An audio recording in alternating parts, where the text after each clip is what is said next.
welcome everybody to the Magic Beans podcast. We are back again for episode number 56. I'm your host tonight, and my name is Shorty, and I have just a couple of beans on the line with me. I have Chewy tonight. How's it going, mate? I'm well, how are you? Pretty good. And we also have Cracker. How's it going, Cracker? Very well, thank you, buddy. Good to hear. So, as always, lots going on in the Magic world and lots of things to talk about and keep all of our lovely, loyal listeners, that's a bit hard to say, up to date with what's going on and informed. But before we get into all the things we're going to get into, Cracker, do you want to tell us about our lovely sponsors? Yeah, absolutely. Love to talk about Josh and Pat's MTG Bazaar. They are a Facebook auction page for physical Magic cards. Those things still exist, and you can find sweet deals at Josh and Pat's.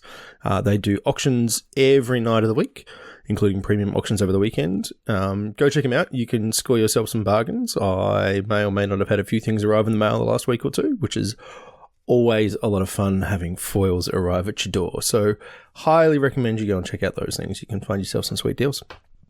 Absolutely. So, yeah, go and check them out. Grab some bargains.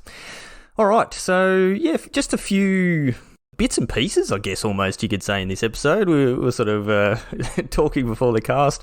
None of us have been playing a ton of Magic lately. I think it's just gotten to that busy time of the year, and we've just come out of lockdown here in Melbourne, so people are, catching up with friends and family and all that sort of stuff. So Magic kind of takes a little bit of a backseat this time of year, but yeah, there's still plenty going on in the Magic world for us to talk about. We're just probably not, I guess, the absolute experts at the moment. Not that that's any different to normal, I don't think. We're the Magic Beans podcast, not the Magic Experts podcast. Exactly, yes. We labelled ourselves correctly right from the start, and we're hitting that low bar every week. So the first thing we're going to talk about is an event that's coming up this weekend, and this is a Kaladesh Remastered Draft Challenge. So, Chewy, you're probably the most prolific drafter on our podcast. You do it the most. I don't know how much Kaladesh you've been drafting lately. I know you've been drafting a lot of Vintage Cube, but do you want to tell our listeners about what this event is? Yeah, Vintage Cube is sweet. When that comes around, everyone should do it. Don't draft Storm. But yeah, have drafted a lot of Kaladesh, have not drafted a lot of Kaladesh Remastered. As you said, we're not experts on that, but it's a sweet set, and it's like an amalgamation of a block, right? Because Kaladesh was around when we actually had blocks, not like single sets. So completely different draft set or draft format. But yeah, the draft challenge is something pretty cool. We've had a whole bunch of constructed challenges, and I think we had a sealed one at one point. Yeah, that sounds familiar, actually. Yeah, but I think this is the first draft challenge, which is just an interesting exercise in and of itself. And, Arena Grand Prix is obviously just around the corner, as, putting my Oracle glasses on. But it's an event that's going to hopefully get some good numbers. And, you draft and you play your rounds, and like the other challenges, the prizes are based on your results. So it's a little bit of a different entry format than what we have seen. Like, it's pretty pricey to enter, but the payouts are pretty big. So I expect this will attract the spikier end of the Magic community, and your more casual players may just give this one a miss. But people that want to draft competitively have not really had the opportunity to do that.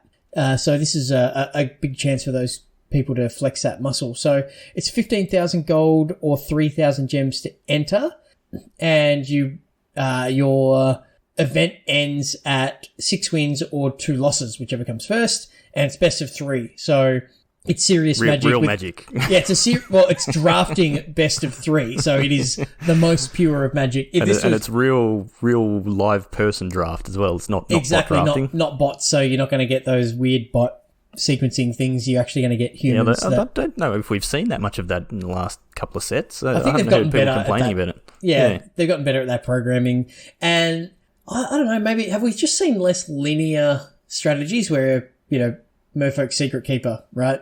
Yeah. Or Or those funny gates, old gates. The human drafts fire so quickly now that people, like if they're in for bot drafts, then they're in for bot drafts and they know what they're getting.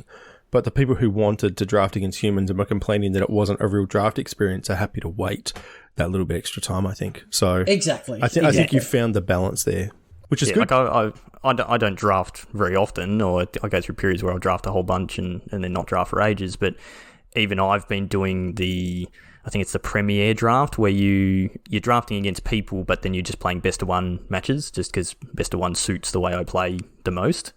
I don't have to, lock into potentially playing a 1 hour match or whatever. I can just quickly play a game, and if I lose, whatever.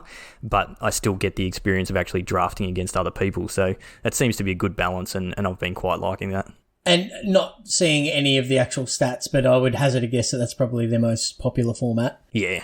So it's as I mentioned, like it's a steep sort of entry fee at 15,000 gold. I think the standard construction ones were 5,000 from memory. So it's 5 for a bot draft and 10 for a person draft. But the challenges historically have they been like the standard challenges 5,000 to enter? Oh, I can't remember. Yeah. Okay. I haven't paid enough attention to it. That's what my recollection says. But the rewards for this, the payouts, range from 2,000 gold and 3 packs if you just manage 1 win. If you get 6 wins, you get 20,000 gold and 40 Kaladesh packs. So if you're, want to just turn some of your gold into packs to get into historic, this is a pretty good opportunity to do that. I mean, drafting is generally a good opportunity to do that anyway. Much high. Well, the price support matches the entry fee, I guess. So, whilst 15,000 gold might be pretty steep for someone, I think I've got 25,000 gold sitting there. So, I could enter this once, potentially have a train wreck draft, go 0-2, and, I've just wasted my time and my, all of that grinding of the ladder to get that gold. So it is a risk versus reward thing. And, as I said, the spikier players will probably be the ones that, are attracted to this, so probably going to be a high caliber of player. So if you're a casual player or an inexperienced drafter, my suggestion would be, whilst all of these spiky players are in those queues, jump into the other queues and just farm that. So you'll be much better off, I think. Yeah, it definitely has that sort of. These challenges have that sort of almost, like you said, Grand Prix feel, where they're quite top heavy in the prize structure and that sort of thing, where if you are good, you can play and you're gonna get a pretty good value out of it. Once you get 4 wins, you're getting 10,000 gold, so almost all your gold back. But the gold's not a huge thing, but you're getting 20 Kaladesh boosters, so that's pretty good value. And then 30 and then 40 beyond that. So yeah, it works out pretty good. Or you might just randomly get a good draft and spike it and earn yourself a bunch of packs. So I think people are pretty happy to see them doing a draft one. And I reckon we'll see a fair rotation of draft and then standard challenges and historic challenges and sealed challenges and that sort of stuff sort of next year. And that's pretty good because it caters for everybody, which is what we want to see. Yeah, I'd like to see every third event, have them standard, and then every third event rotate between historic, sealed, and draft. Yeah. And if that means you get one of these things every year, like historic, sealed, draft once a year, but for the masses and to be super accessible, you get the standard ones. So I think that's something I'd like to see. Anyway, if you're listening, Wizards, you can put me on a retainer for great ideas. You might get one great idea out of every 50 episodes, so it's definitely worth your money. Well, what are we up to? Episode 56. Is that my first good idea? Yeah. Okay. Good. Might have been one already. We'll let you know. Okay. Thanks. I don't think we can really give anybody any good draft advice. I have drafted Kaladesh, this Kaladesh Remastered twice in the last week or so, and I went. What did I go? I went 0-3. The first one, so that was great, and then I went 1-3 the next one. So you're improving, steadily improving. Yeah. If I spend another 10,000 gold, I might get 2 wins next time. But the thing I have been hearing from a lot of other people is that Kaladesh previously, the last time it was out, when you were actually drafting 2 Kaladesh boosters and 1 Aether Revolt or whichever way it was when it was a block draft. Apparently that was quite aggressive. Chewy, do you remember that? You drafted you're that a pretty bit. happy to see a glint sleeve siphoner. I can tell you that much. Yeah, it was super aggro. There wasn't a lot of, like giant spider, whatever iteration of the oxes were up to. So there were some archetypes that just, didn't have those things that you often, overlook in the spoiler season, but are actually important cards for certain archetypes. Like Blue-White Flyers wants 4-mana 2/4s on the ground.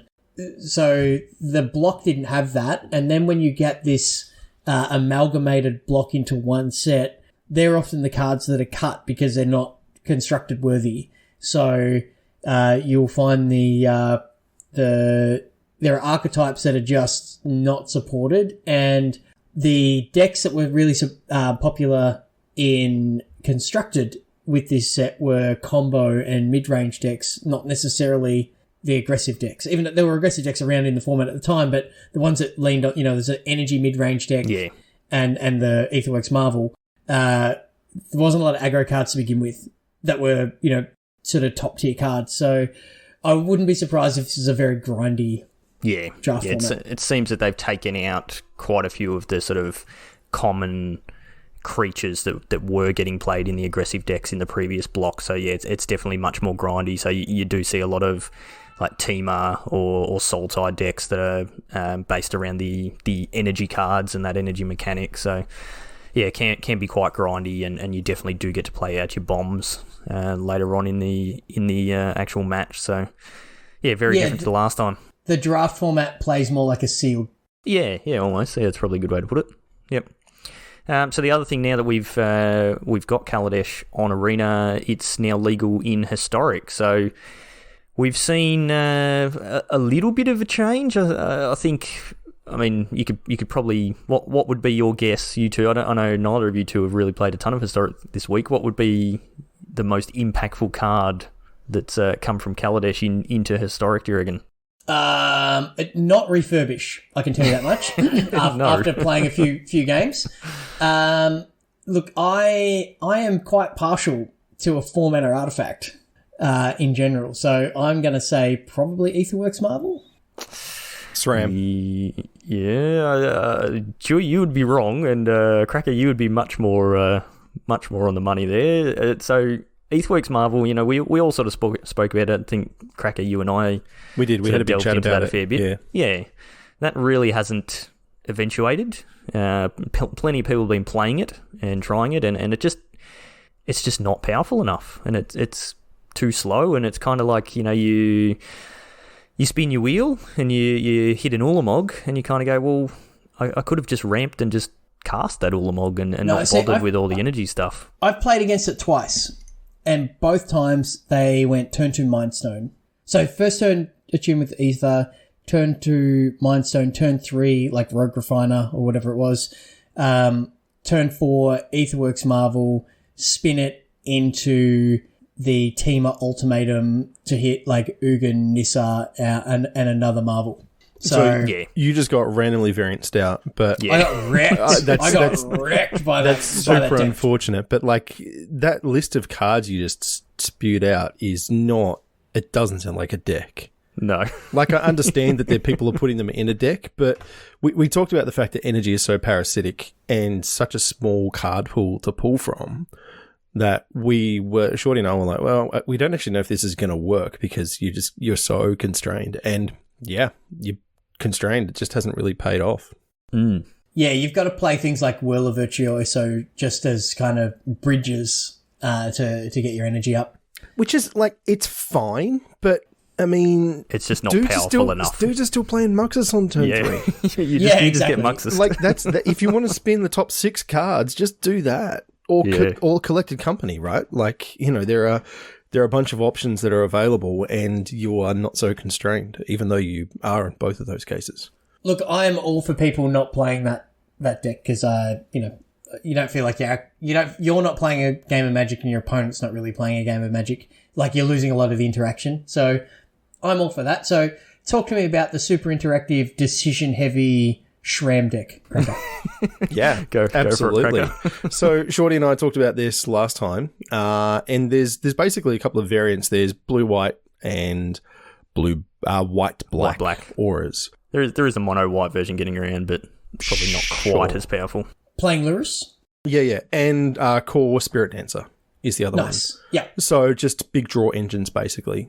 And just a lot of value auras, people are milling still, and so, you hit like Sentinel's Eyes and that kind of stuff, and you just draw a lot of cards out, and basically just outvalue your opponent is kind of the plan. You can just kind of go very long and just chain multiple cantripping spells. And look, we've talked about the fact that Historic is closer to like, an eternal format in terms of the things you can get up to, and if you're looking to do density of spells per turn, then this has got to be right up there in terms of just the volume that you can cast in a single go.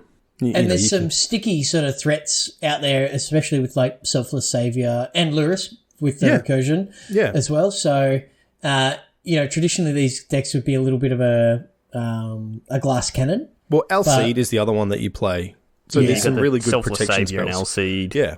And then you've also got there's a couple of, I can't remember what it's called. There's a white instant that you can play as a protection spell as well. Parametra's That's the Blessing. one. Yeah. So there's a stack of different options there. So yeah, it's given you that kind of 8 card density if you want it for your draw engine, which tends to be a really strong tipping point for that sort of thing. It's like with the mono blue tempo decks. They've gone to playing Curiosity as well as Curious Obsession, right? And then the chances of having one of those cards, your engine cards, in your opening 7 is doubled. So, like, that can only be a good thing.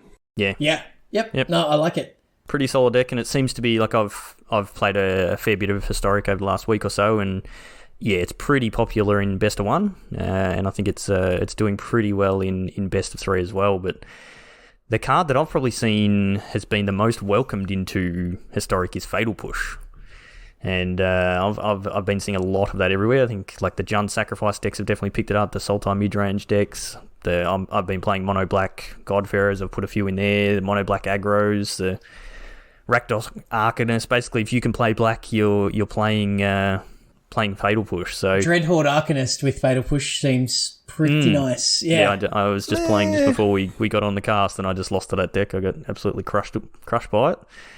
But I think it's pretty welcome in the format, and nobody's saying, oh no, we've got Fatal Push, it's too powerful. And it's, from what I'm seeing, people are they're having to find that balance of how many Fatal Pushes do I play, how many Blood Chief's Thirst do I play, how many Eliminates.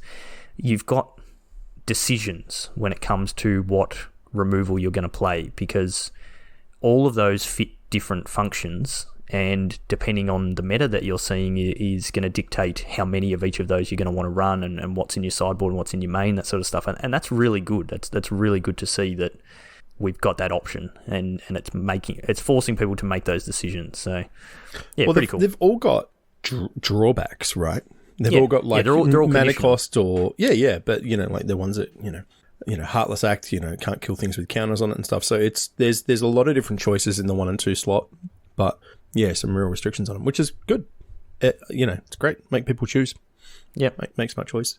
Yeah, we've seen a few combo decks. So I've played against a few paradoxical outcome decks with Aetherflux Reservoir and that sort of thing. I've seen quite a few actually of the mono brown, people are calling it, like the all artifacts deck, or it's effectively mono colored and they're just splashing a color, but playing like Karn and playing.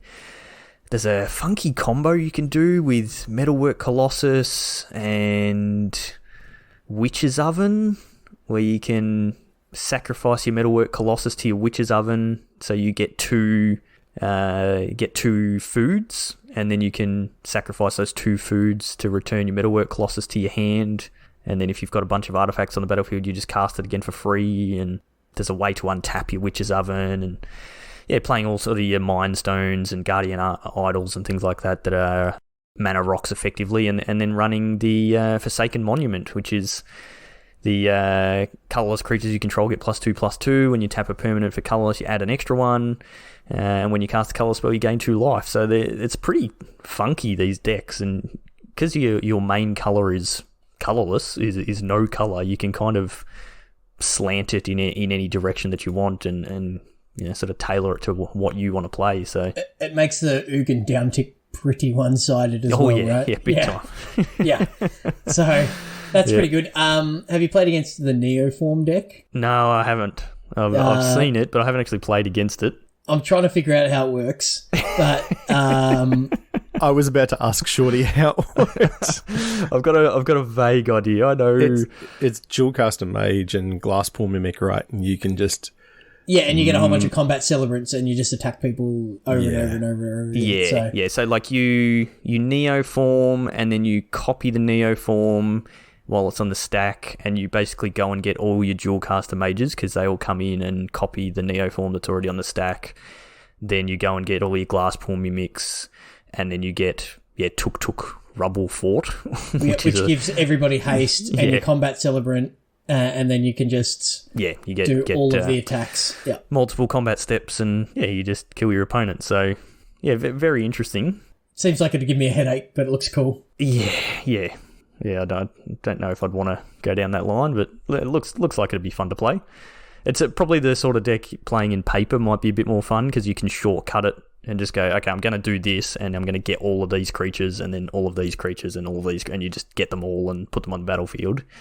And once you explain it to your opponent, whereas on Arena or on Magic Online, you've actually got to go through each individual step, and that can be quite time consuming. Yeah, it was funny. I remember when we did the interview with Isaac Egan after he'd top 8'd the Mythic Invitational.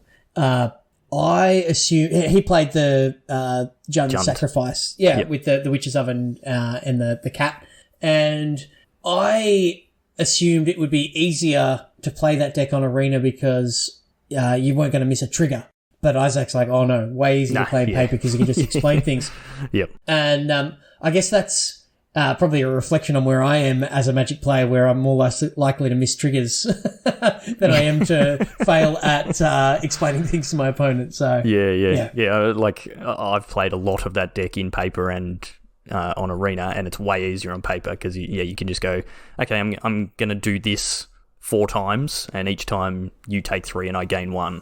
And your opponent just goes, yep, and you just change the life totals and you put the correct things on the battlefield and whatever. Yeah. We saw that. I don't know if you guys have heard, we probably won't get into this much, but slight tangent, there was the mocks on the weekend, and let's not do that. Yeah, there was an interesting situation. We're not going to get into the politics of it, but it highlights this sort of thing where it was an infinite combo that one player could have done, and in paper you would just go, okay, this is the combo, I now have 2 million life, whatever, and you just go, yep, done. And it takes 2 seconds and both players are fine with that, and it's all good. And that's how a judge will actually tell you to do it. A judge will, if you've got a judge to come and see you, they will say, okay, you've demonstrated a loop. Okay, how many times are you going to do that loop? Yep, okay, there we go, done. Whereas on Arena and Magic Online, you can't do that. You have to do each individual thing. And so that situation came up in a tournament, and the players kind of did a gentleman's agreement of, I'm not going to actually go through the combo, but let's pretend I'm on this life, which to me just sounds ridiculous, and obviously it ended up in some issues. So yeah, it definitely highlights the differences between playing in paper and playing online. Absolutely. I played a certain combo deck that had a lot of clicks on Magic Online, and most of the time your people opponent got bored went, and gave up. Yeah, well, no, they were just like, okay, yeah, I'm dead. See ya. But yeah, some people but they would might make not you have been dead. No, once you demonstrated the loop, yeah, right?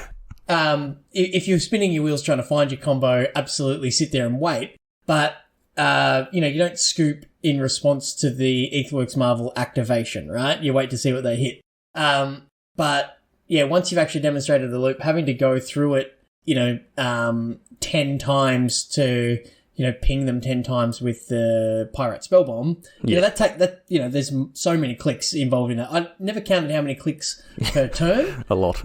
Maybe I'll put it together on Anything Goes, and that's an interesting exercise. Yeah. Yep.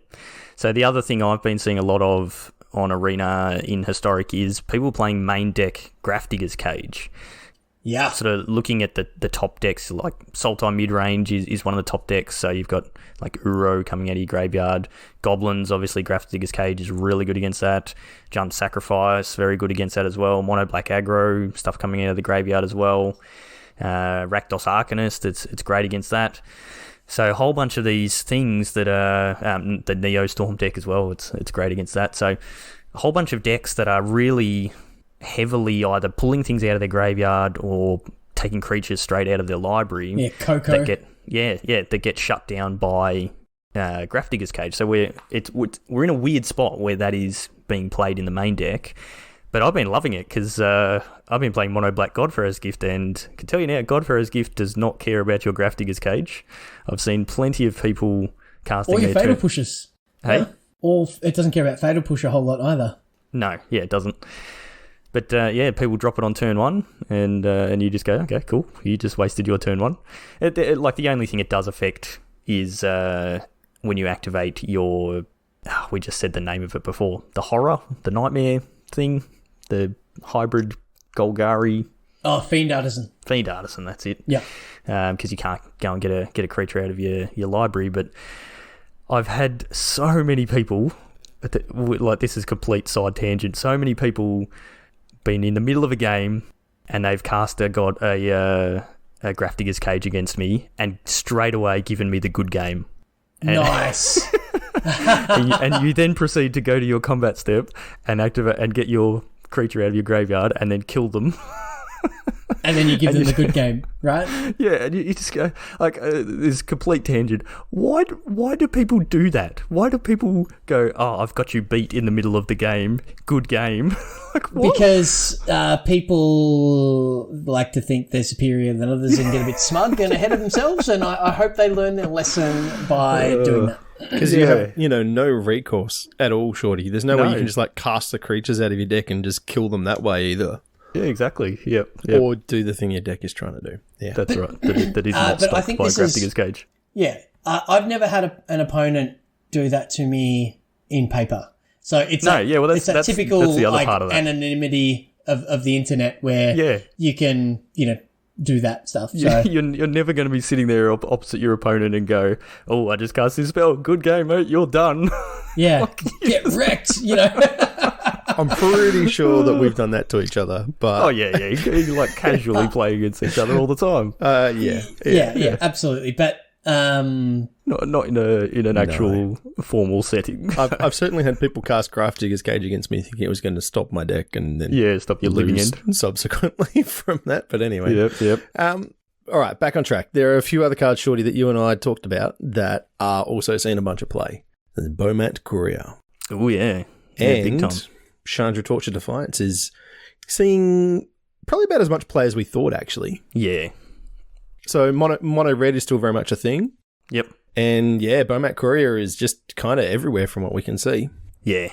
Yeah, I mean, we spoke about it a fair bit the other week that we said it was going to go straight in and be very powerful, and it is a very powerful card. So I've heard a lot of people talking about Chandra and saying, like, a lot of people put it in and now they're kind of going, oh, it's actually maybe not as good as we thought, so I wouldn't be surprised to see those numbers Chandra will change. Ebb and flow with the format a little bit. Yeah. Like, if the format gets a little more mid-range or controlling, then Chandra will be up and about. But, if there's if someone tries to out-control the Sultai deck. But whilst there's Goblins and the Auras deck running around, I think it's just probably a turn too slow. Yeah. Yeah, maybe. I mean, she does a lot. Like, there are, like, all of the first three options that you can use immediately are all pretty good. They're like... Oh, she's a good magic card. You get paid, but it's sad that, like, she was, the second Planeswalker with 4 abilities, apart from Jason Mind Sculptor, and, like, was easily the best card for a long time in that standard set. And she's just kind of meh. Now, like, you look at all the it's a bigger card pool, right? Like, Etherworks Marvel got banned in the standard set, and now we're saying it's unplayable. No. So, I'm talking about purely card for card evaluation compared to War of the Spark. She is underpowered for the Planeswalkers we've seen in the last 12 to 18 months. Oh yeah. Absolutely. Which is nuts. And so, like, that's more what I was saying. Not that, like, she's in a bigger card pool. Like, of course that's going to have an influence, right? But yeah. It's just kind of sad that... It is the trend, though. Like, of course they have artifact sets, and we get busted artifacts. They have tribal sets. We have crazy tribal decks. So it's they have a Planeswalker set. We're going to have busted Planeswalkers. Like, anybody who was surprised by that has not paid attention to the history of Magic. Artifact sets. But she was like the last set, like the last of the traditionally powerful Planeswalkers before they got busted with static abilities, right? Like the last significant one. Probably not the last one printed, but the last one that was kind of that, marquee card of the set. So, yeah. Yeah. Absolutely. I get what you're saying, Cracker. I'm not disagreeing with you. All I heard was that one of you said Chandra is a rubbish card, and Scott the Blaster Boy is going to be coming and hunting you down. And while Scott appears in the podcast. Would not be surprised at all. If Scott was a card, he'd be a 6-1 with trample, and then he'd be done and have to go and have a lie down in the graveyard. So. Oh, wow. Yeah. and the only copy you'd have is made out of Lego. Yeah. That's right. Yeah. All right. So, while we're talking about historic, there are a couple of events coming up in the next few weeks that we will be seeing a lot of historic getting played. So, Cracker, do you want to talk to us about the Zendikar Rising Championship that's coming up? Absolutely. So it is going to be broadcast by Wizards. It is an official WotC deal. And it's 180 odd players, 184, I think. Yep. And it's MPL, it's Rival, and then people who have qualified for the event through various means. And so we've got pretty good size prize pool, 250 grand. And there is 7 rounds of historic, 8 rounds of standard. So there are 12 wins to auto-qualify to the top 8, and top 8 is a double LM. So yeah, that 12 wins to auto-qualify, that's something we haven't spoken about, and I don't know if you guys even knew about that. So you play 7 rounds, or I think it's 8 rounds on day 1, and then you play the other 7 rounds on day 2, and it's like a few rounds of historic, then some standard, and then same on the second day. But once you hit 12 wins, you're just straight into the top 8. So if you go 7-0 in historic and then 5-0 in standard... Yep, you're just straight into the top 8. Which, that record would qualify you anyway. Yeah, exactly. And that's kind of the thing of it is I think they're trying to stop people from like having that awkward ID where it's like, oh, here's our feature matches, and then both people ID for coverage purposes and that sort of stuff. So they had that recently, right? Where 2 of the... What was it? Was Raf and Gabe Nassif, right? Yeah, and they died ID'd off camera, and they played this horrible match that just meant nothing and just messed around. So they're trying to eliminate that sort of stuff. So they tried to disincentivize, if that's a word, take the incentive away from IDing by having the higher ranked player automatically be on the play in top 8s and things like that. So this is kind of the next step towards it. I don't hate it. I think it's a good thing. Yeah. Make people play their matches. Yeah. So it means once you hit those 12 wins, effectively you would have qualified. You should be pretty much locked into top 8 anyway, and you're probably just going to ID your last few rounds. So they just take you out of the pairings, and the people who are left playing are people who actually have to play to qualify. So, and they're not going to get their dreams crushed by some EXO player who just wants to... Yeah, it just wants to stomp somebody. Yeah, so it's interesting. I know it's had some slightly odd consequences in some of the previous ones, but hopefully they've got all that stuff sorted out. And yeah, interesting. Anyway, Craig, and top 8 being... it's worth pointing out, right? Like, it's a double elimination as well, I think is what Chewy was about to say. Yeah, sorry. But yeah, I think it's a new... So, sorry, before we go on to the top 8, it's definitely a new consideration for, that competitive play. And it's a 184 player tournament with everybody watching is a really good test to see if that becomes the standard, if you like, for future Magic events.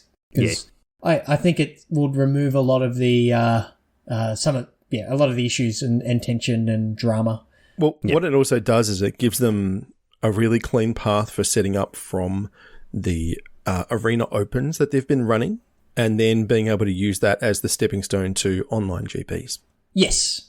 Right? Yeah. And so this is kind of the mix of the two where you've got, it doesn't matter who you play against, like the pairings are irrelevant basically in the bottom, just all the way through. They kind of don't matter. I mean, they'll be, based on record and things, but Interesting. I like it.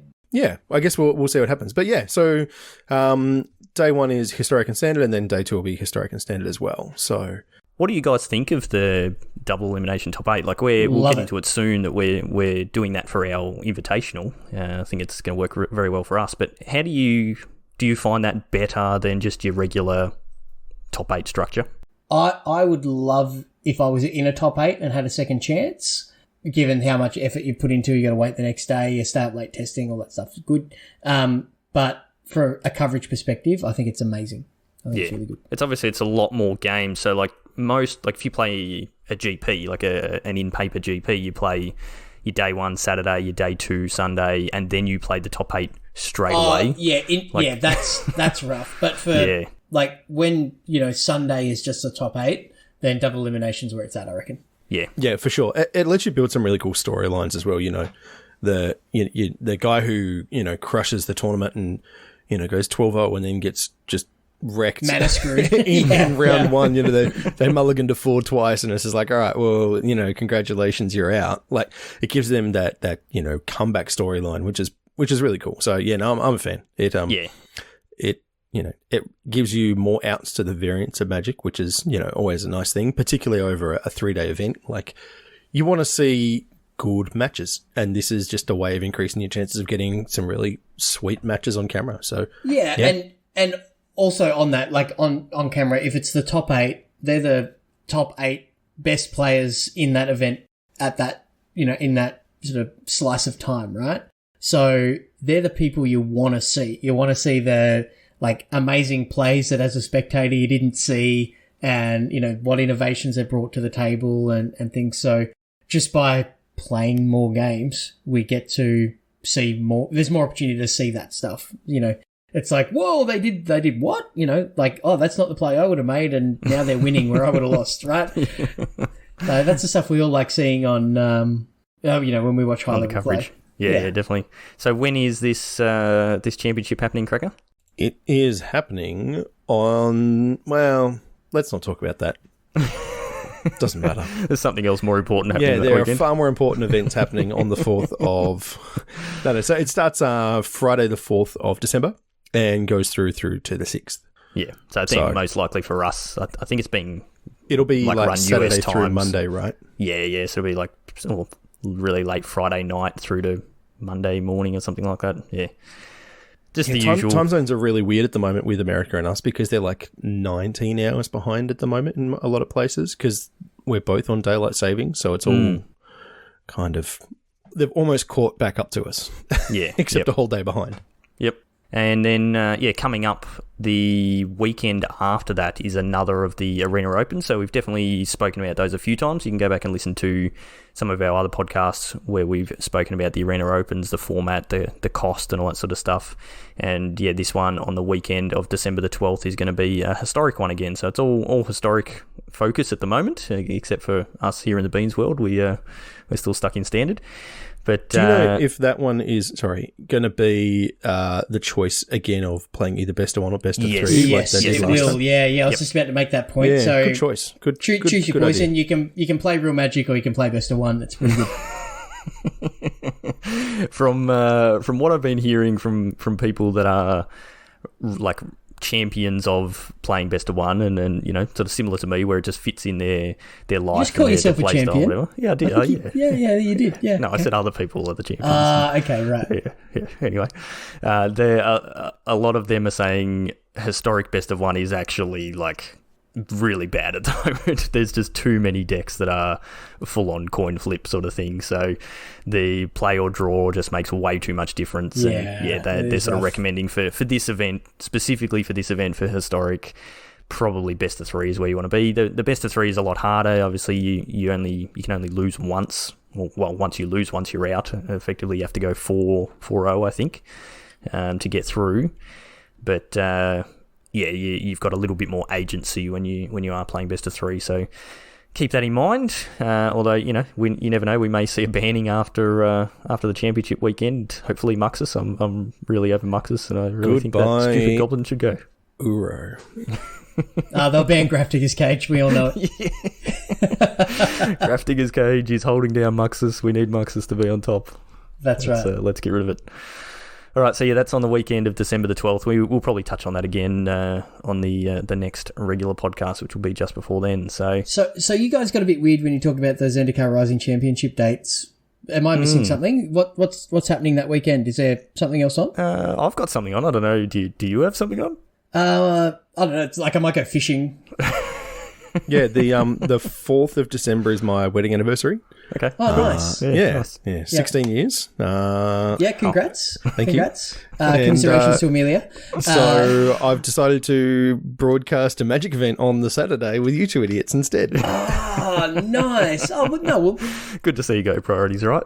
Mm-hmm. Yeah. Yep. So as everybody, we're not doing it on the 4th. Come on. No, we're not. Yeah. That's right. We've been talking about this for a long time and doing a lot of promotion for it. So yes, we do have our inaugural Magic Beans Invitational coming up on Saturday, December the 5th. So that's it's going to be so good. Week and a half away, basically, and yeah, it's going to be pretty cool. So yeah, we've mentioned it before. We're actually going to be together in the booth. This will be the first time in 6 months we've actually all seen each other. We're going to have to wear pants. What's with that? Yes, that is true. Yeah, there's an insight to every stream I've ever done for our listeners at home. No, I promise you I'm wearing pants. I'm really looking forward to this, and I know how hard you work, Shorty, on the coverage. Behind the scenes, pressing the buttons, and that is massively complicated by us all being in different places. So it should be. Well, I'm hoping that it's easier for you or Chris. Well, I'm passing it on to Chris, and he's actually pressing all the buttons this time. So if it all goes wrong, it's all Chris's fault. It's 100% Chris's fault. Yeah. So that means you'll be in front of the camera a little more, which would be great as well. Well, yeah, I'm really looking forward to that because I've had those little snippets of being able to commentate in the last few, and I definitely enjoy it. But it is quite hard to concentrate on commentary and what's going on the match as well as running things in the background. So yeah, just being able to sit there like you guys have been doing and watch the game and hopefully supply some good commentary will be pretty cool. And yeah, it's going to be an awesome event. I've had the pleasure of chatting to a bunch of the players so far, doing little interviews this week with them, and man, it's been fun. And my favorite question that we've been asking is people what they were going to get on their tokens. And that's the real prize, right? That is a real prize. Yeah, absolutely. There are some really good ideas. Yep. Like these guys have put in some thought, and man, I tell you what, like Pat, we've got some good ones, man. So like I'm keen to see who comes out on top, and also chatting to them about like what they're going to draft out of the prizes when they win. So yeah, it's been fun. And it's been getting me really excited. Everyone's kind of got no idea what they're going to play, which is brilliant. Everyone's just like standard is wide open and like there's a real good rock, paper, scissors thing going on. And so they're not sure if they're just going to like meme it up and play some jank that they brew or if they're going to play Gruul or Rogues. Or so there's a, like, not giving away any, secret tech here, but there's some interesting ideas that are floating around. And I don't think anyone has like solidly come to a conclusion yet. So no one's locked in yet. Yep. It's exciting, man. I'm hyped. Yeah. It's going to be great. And the tokens, so for those who haven't heard, our amazing sponsor, Josh and Pat's MTG Bazaar, give out tokens to their auction winners. And yeah, the winner of our invitational will work with Pat and the artist that he's got working with him to, design your own token to be used in the game. So, if you want some of those, all you need to do is follow Josh and Pat's MTG Bazaar on Facebook and win an auction. And I'm sure Pat will, give you the option of one of those tokens, when they send you your shiny new cards. So, it's pretty cool. Everyone will be able to, get their hands on that little piece of history, the first ever Magic Beans Invitational. So it's going to be pretty great. So yeah, the stream is Saturday, December the 5th, starts at 2 p.m. Australian Eastern Daylight Time. AEDT is the current time zone that we're working under at the moment.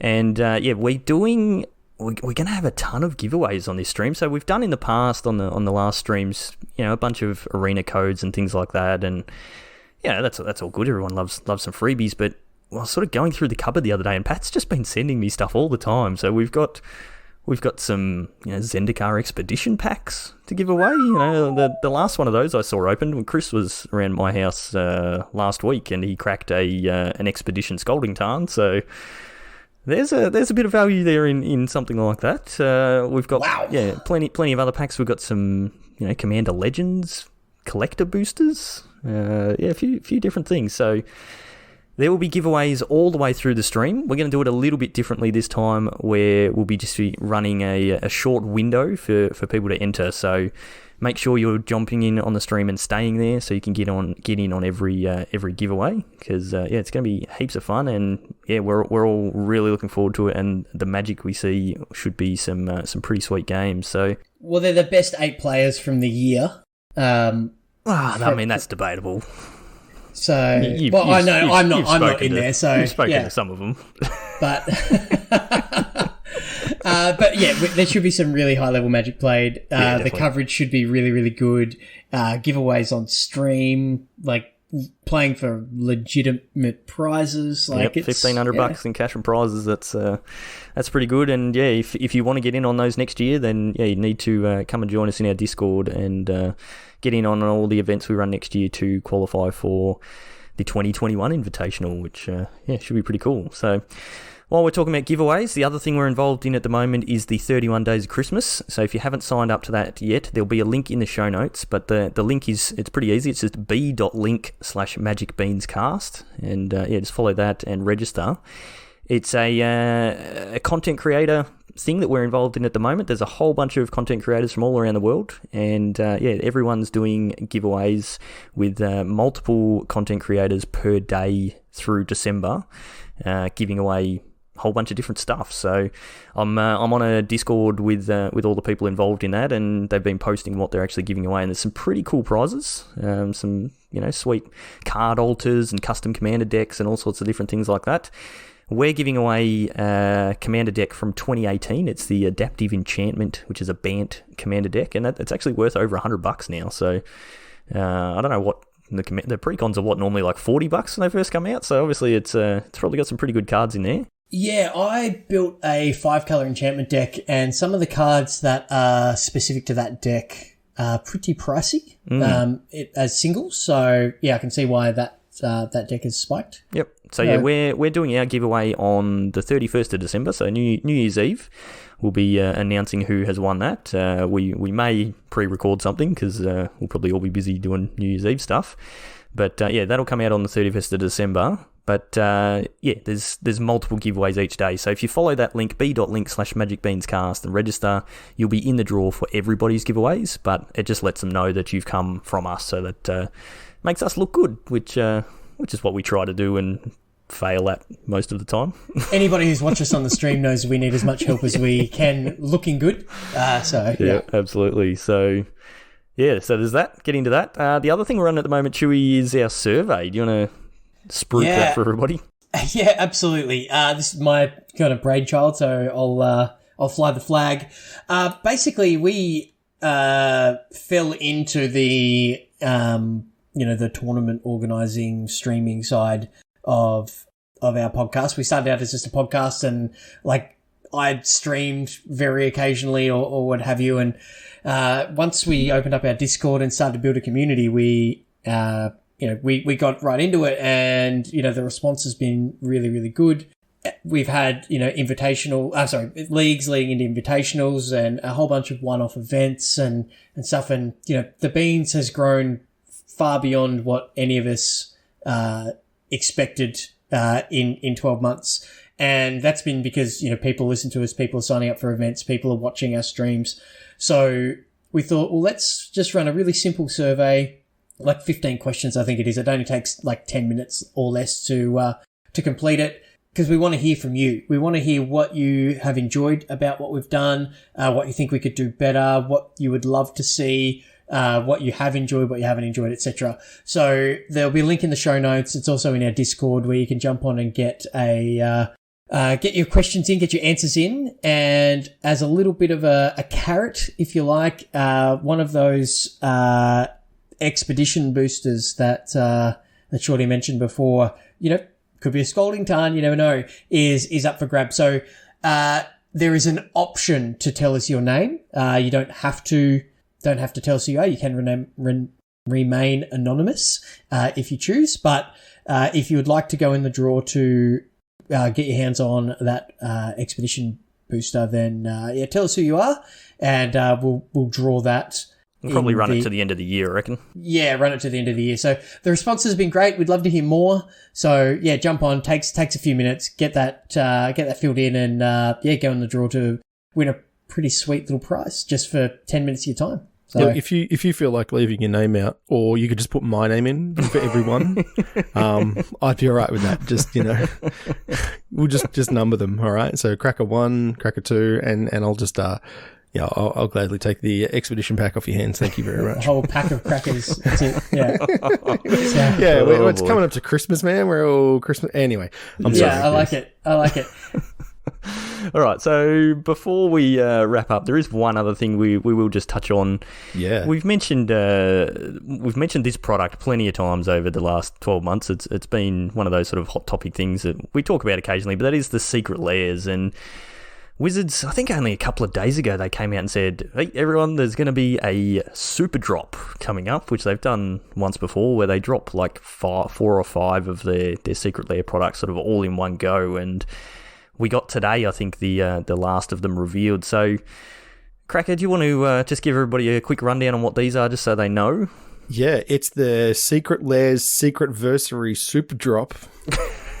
Yep. Wow. There's a lot of alliteration on this cast. Wow. Isn't there? Yeah. Yeah. The first one is called a box of rocks, which is actually so that's what you give your kids for Christmas. Oh man, that's been naughty. That's what kids, they give brother-in-laws. Yeah. If you haven't seen any of the Secret Lair stuff, they're all just existing Magic cards. They're not new, and then they just have alternate arts. So the first one is just all of the mana rocks, as they're called, that you would play in Commander. So Arcane Signet, Chromatic Lantern, Commander Sphere, Dark Steel, Ingot, and a Gilded Lotus. And they've got some strange art. Psychedelic, I'd call some of them. Gilded Lotus is cool. Gilded Lotus is a girl with wings growing out the side of her head. Yeah, but she's got a Gilded Lotus on it. It's actually got a Gilded Lotus on it. Yeah, so. But the style doesn't quite fit in with the rest of them. Like that one kind of stands out. The rest are like hyper coloured. You get like those really brightly coloured cartoony tattoos that people get. I was going to say they look like new school tattoos. Yeah. But then the Gilded Lotus one is like a normal they look like magic too art. Much psilocybin. Yes. I don't know what that is. Mushrooms. Then there's the next one, which has got all very not pop art. It's kind of the opposite, right? Yeah. It is the very famous Seb McKinnon. If you've paid attention, he's a very, very widely regarded artist of the last few years for Magic. And so he's got a set of 4 cards, which is a Swamp, Sword of Temptation, Damnation, and Enchanted Evening. And all of the art is incredible. I would love to be able to afford like 20 of those swamps. Yeah, that swamp looks amazing. The swamp does look very, very good. Definitely look them up. Like, well, just Google Secret Lair Super Drop. I'm not going to put the link in the show notes, but yeah, all the art for all the Secret Lairs are pretty cool. But these 4, they all tie in together. Like it's the same night in the swamp. There's the Sower. It's the fairy from the Enchanted Evening that's with the knight in the Sower of Temptation, and then the Damnation is kind of different, but it's still all like knights and horses. It's very Seb McKinnon, that one. Yeah. It is. But it's called Artist Series Seb McKinnon, so I would assume this means we're going to get more Secret Lairs that are all of one artist and a focus on that artist style. So is Rebecca Guy still doing Magic cards? Yes, she is. Oh, I'm all about that. That'll be great. Yep. I was about to say exactly the same thing. Her stuff is great. Get some new John Avons. Well, speaking of basic lands, the next one is called Happy Little Gathering, and these are all Bob Ross inspired basics. So this you actually get two of actual each. Bob Ross. They're not Bob Ross inspired. Yeah, Bob Ross is the artist. Well, Bob Ross has been dead for a long time, so I wasn't sure. I'm assuming it's his art then. I don't know. I'm He's credited on the card. I'm reading the bottom of the cards, and they're all Bob Ross. All right, Yeah, all it right, says plains cards with art by Bob Ross. Islands with art by Bob Ross. Yeah. There you go. I So mean, that's we were pretty talking cool. about the fact that we know who Bob Ross is, but I've never seen his show or I anything. know he's a dude with an afro, and he's all over the internet doing paintings. Yeah, he's a meme. Yeah, he's famous. He It's is. good. He is. So a bit of pop culture cashing in on it, Magic, and the art's actually pretty cool. It's a shame they're not full art, but Bob Ross has been a little not been with us for a long time, so he's probably not been not done his art in widescreen. So we're stuck with the smaller resolutions. I would have really liked to have seen these with the old school frame, borders. old borders. Yeah. Like the Well, you style want to see of all lands with that, yeah, Shorty, that's to be true, fair, but I do agree with you but there. the style of this art would have looked really cool in the old frames. Yeah, 100% agree. And particularly with just like a nice clean white border around the edge. Speaking of nice, clean, crisp borders, what's the next one? Oh man, these names just make me want to cringe. This is Party Hard and Shred Harder. So this is the metal art inspired set of stuff. That is someone who's never listened to any metal in their life naming something inspired by metal.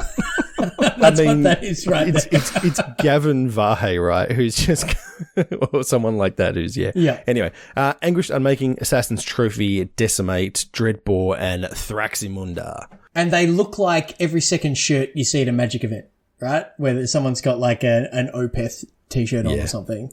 But if you're into that thing, then they are exactly what you're looking for. Cool. Like, awesome. I like the fact that this is really varied, from... They make great posters. I don't love them as Magic cards. Yeah, I could see... I saw some people saying they want the Dreadbore one on like a tank top and stuff like that. Like, they'd make some cool t-shirts maybe, but... Yeah. They're a little difficult to read. Yeah, which is like any... absolutely. Heavy metal But, album cover, right? That's fine, but like when you've got like Thraximunda has got a lot of text on it as a creature, so if you don't know what it does, then that could be an issue. But if you're playing Thraximunda as your commander, then this is a pretty cool option to have. It actually is pretty cool. Then there's the Brian Gottlieb set. The squirrel themed. We hope you like squirrels. We hope I don't actually. No, but whatever. Just a bunch of squirrel things. So Chatter of the Squirrel. Honestly, I didn't even know that like any of these cards existed. I knew Squirrel Swarmyard I knew was a thing. Yeah, and Well, Swarmyard. Frozen Beast isn't even a squirrel, right? Oh, It is a squirrel beast, right? Yeah, okay. Squirrel cards. Cool. No Earthcraft, unfortunately, or no. What I would have loved to have seen, and what really would have sold this is if they'd had the what's the guy who puts the squirrel tokens into play? The 5-mana 1/1 with Echo. Deranged Hermit. Yeah, if Deranged Hermit was in this, then with some sweet alternate art, I might have bought that just for. Isn't Earthcraft reserve list? Maybe, I'm not sure. Maybe. I couldn't tell you 100%. So yeah. Anyway, doesn't matter. But yeah, Deranged Hermit would be good. But speaking of t-shirts, you can buy t-shirts with Secret Lair art as well, and playmats. And playmats, which is sweet. So Seb McKinnon playmat, not terrible at all. So pretty cool. They've got different prices for all of them depending on which one you want and how many cards there are. You can get foil and non-foil versions, which is cool. Previously, the Secret Lairs have been foils. So they've obviously heard the complaints that people don't like foils, some people, and they want these sweet alternate arts in just plain old non-curly cardboard. Yeah, they don't like their cards curling. What strange humans. You can have them as Pringles or not. Yeah. Who needs a deck box when you got Pringles? Yeah. Anyway. So it's pretty cool. I like that, when there's a really premium Secret Lair product like the Fetch Lands, that gets released on its own, but then they have like that next bunch around that they know is not for everybody. To release them in a batch like this is pretty cool because you can, they're catering for everybody. Everybody wants a Fetch Land. Not everybody wants an Arcane Signet, right? So it's I like the way that they've batched these out. Yeah. They're pretty cool. It's also a really good way for Wizards to get a whole ton of sales right before the end of the year. Of their income statements and things like that. So, yeah, these go on sale the drop time or whatever window, the drop window, that's what we call it, is from the 30th of November to the 14th of December. So I'm assuming they'll do it like they did last time, where it's like 2 or 3 days for each one. So just, look them up if this is something you're interested in. No, they're saying that, I'm just reading it here. So they're going to be available for the full 2 weeks. Ah, okay, cool. So the whole thing will be available, and they'll also be doing it the way the first couple were like limited numbers, and then they moved to a model where once you ordered it, you were locked in, and then they just made sure they had printed enough. So they print it to order. Mm-hmm. Yep, cool. All right, so you look them up, you'll find them, and if you're into that sort of stuff, then buy them. The downside of living here in Australia is you've got a horrible exchange rate, the postage is really expensive, and you pay GST on top of it, and then no doubt the airport or whatever holds onto it and charges you import taxes as well and things like that. So just be careful, because it does add up pretty quickly, and that $30 box ends up costing you about $80 Australian, so might not necessarily be worth it. But if you're into it, then I'm sure you won't mind, and you'll pick it up anyway. So I think that's going to do us for tonight. We've hit on a lot of different topics and rambled a whole bunch, and we've gone for over an hour. So good job, everybody. Well done. So it's a standard Magic Beans episode. Yeah, it's good. Yep, an hour of zero worthwhile content. Whoa. I had one good idea, right? Yeah, there was one good idea from Chewy. Yeah. I forgot what it was already. Yeah, exactly. All I know is it was good. Yes. Chewy says it was good, so yeah, sure. Yeah. All right, so don't forget our invitational coming up. Make sure you've got the reminder for that coverage in your phone or whatever, so you don't forget, and you're following us on Twitch so you know when we go live. And if you want to get in on our stuff for next year, our events and our leagues and different things like that, you need to jump into our Discord. So the link for that is in our show notes, as always. There's also a link there for our merch store. If you don't want to pick up a Seb McKinnon t-shirt, you could pick up a sweet Magic Beans t-shirt and show us a little bit of support. And go and look up our sponsors, Josh and Pat's MTG Bazaar on Facebook. Just search for that, Josh and Pat's MTG Bazaar. You'll find them there, and check out their daily auctions and grab some bargains. You can find us on YouTube, Facebook, Twitch, and Twitter. All of those places, just search for Magic Beans Cast and you'll find us there. If you want to find me on Twitter, I am at Peace Inc. Chewy, you are? At Chewy MTG. And Cracker? At Joel Hill _. Very good. So that'll do us for this week. Thank you as always for listening. Stay safe out there, and we will see you next time. Fill in the survey.